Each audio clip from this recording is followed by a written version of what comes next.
Okay guys, I am super excited to bring you a quick update to my how to make liquid swamp water fertilizer for free video. It's been a week since I started this bucket using water, lots of comfrey, a shovelful of compost, and some fish fertilizer. If you missed that video, I'll leave a card here and I'll put an end screen link up too. Let's open this bucket up and see how it looks.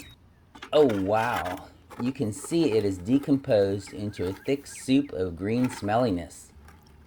All that's left is the large stems from the comfrey, and you can also see a couple old green beans that I just threw in there yesterday. The thinner pieces of leaves are totally decomposed. So what we have is a thick soupy mix that's ready to be diluted to use on my garden plants. One thing that I should have suggested to you is that you use some rubber gloves when you use this, because the smell is pretty powerful and it's hard to get off of your hands. Another way to think about this process would be to call it vegetable manure tea. It could easily be made completely vegan as well. So let's go look at some of the plants that I watered using this diluted mix on since last week. If you saw the first video, you remember that these basil plants were looking pretty sad. Look at them now. They are looking so much better already. Let's look at some other plants that I've put the fertilizer on too. Here is an Egyptian spinach plant that I put the fertilizer on. It is looking nice and green.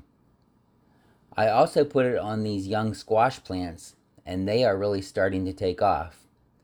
And here are a couple of everglades tomato plants that look like they are loving life too. Let me know in the comments below if you have made some of this swamp water fertilizer and how it's working in your garden. I would love to see it. And now let me tell you how you can save the planet.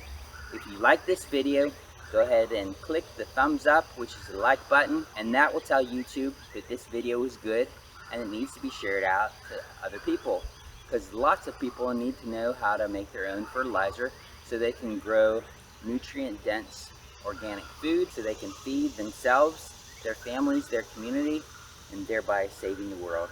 So it's up to you. Click that like. And if you would like to learn how to grow organic nutrient-dense food, make sure that you're subscribed and click that bell so you get notified and don't miss anything. Right? Thanks for watching. Have a blessed day.